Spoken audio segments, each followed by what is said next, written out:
Marcus Rashford, Marco Asensio, Axel Disasi, Aston Villa have improved their depth as they look to compete both in the Premier League and the bright lights of the Champions League.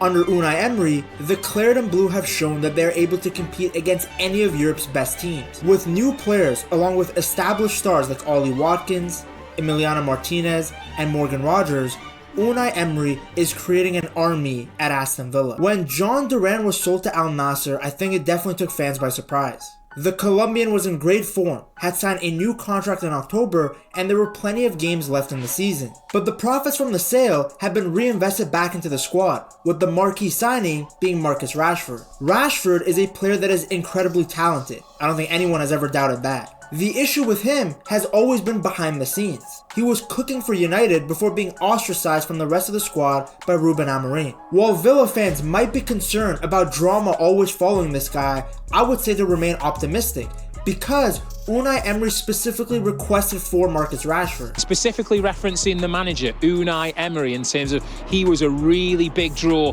in deciding Rashford's future was going to be here in the West Midlands. The Spaniard believes that he's the type of manager that can turn around the career of a player. I am very happy to try to exploit and to help him to recover his performances individually and collectively. It's why for so many different transfer windows, Villa were always linked with Joao Felix. According to The Athletic, Emery believes that Rashford is still one of the most threatening attackers in the world. I think his capacity, his potential is still being huge potential to exploit. There's a feeling that Emery can tap into a different side of Rashford, kind of putting an arm around his shoulder, as one source described it. My challenge with him is a huge challenge. His challenge as well with us, I think, is a very exciting challenge.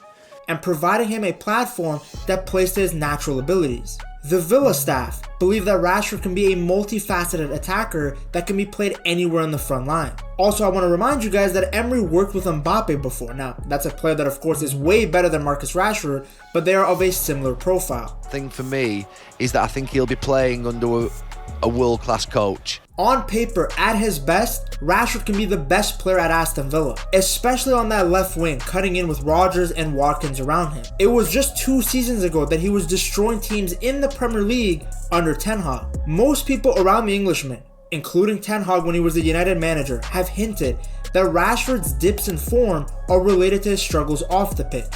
There is a sense that personal problems have often led to a decrease in confidence for him. Well, now that should be far less of a problem, as he's no longer in Manchester, but in Birmingham. So he needs to get out, he needs the freedom away from Old Trafford, he needs to spend time at another club. There should be less distractions, less scrutiny. He is also now surrounded by better players in a far better club. But he's going to a far better football team that are in the Champions League, that are in the FA Cup, that are in with a shout of getting into the Champions League again.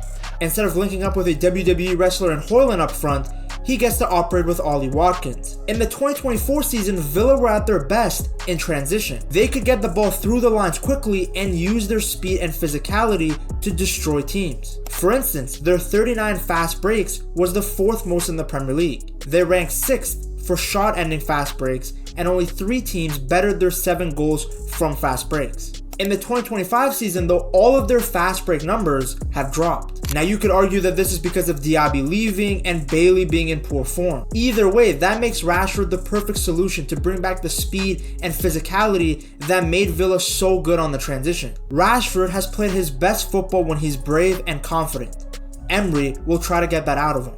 The next player that Emery made clear that he wanted was Marco Asensio. This is a really high profile capture for Villa. Asensio is a 3-time Champions League winner with Real Madrid. You guys remember this goal in El Clasico? The attempted finishing.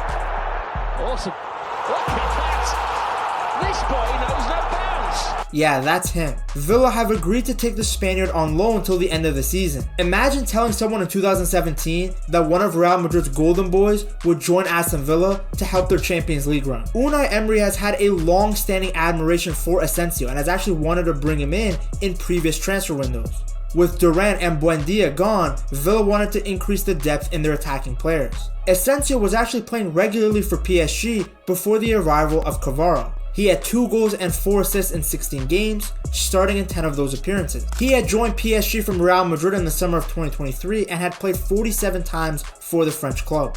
Asensio gives Emery flexibility in his tactics. He can play as the number 10 behind the striker, he can play on the wing. Asensio is at his best in the attacking third where he can use his technical ability and long range shooting. We have seen Emery use Rodgers as a left number 10, and Asensio, he can play in that position as well. Now of course he's nowhere near as explosive as Rodgers, but he's very good at passing and he's got great close ball control. There were actually many instances at PSG where Luis Enrique used him as a false 9, having him drop deep to collect the ball and feed the wingers. Now of course there are things to be wary of. This is a player who isn't necessarily known for his physicality, so it might take him some time to adjust to the Premier League. His minutes will also need to be managed because he has dealt with injuries in the past. But the good thing is that he's a player that's coming in to improve the depth. He's not going to be a player that's going to be super relied on to win games. He is a great addition, especially since Jadon Philogene was sold, and considering Villa are involved in multiple competitions, it's important to be able to rotate without a drop off in quality.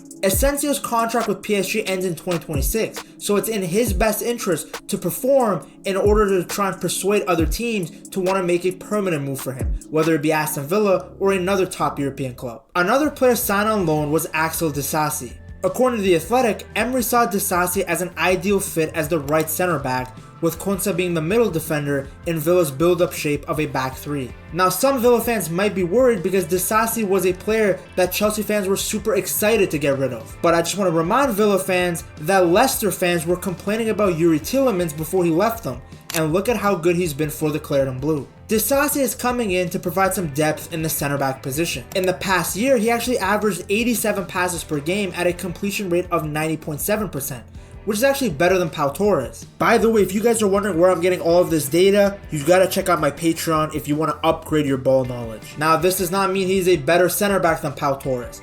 Torres was being asked to play more ambitious passes, but it means that Disasi is good enough on the ball to at least be able to do what Unai Emery is going to demand of him. Typically, Disasi is pretty happy to play straightforward short balls to the midfield, but when he's given time, he has shown the ability to mix it up and play some long balls or driven passes to break the lines. He can also carry the ball decently, so he can be used at fullback. And we've seen Unai Emery in the past use a center back at fullback and it's worked. Another good thing is that Disasi is very durable. Since signing for Chelsea in 2023, he's only missed 3 competitive matches through injury. And this is a great sign because the last thing that Villa needs is another injury to someone in the back line.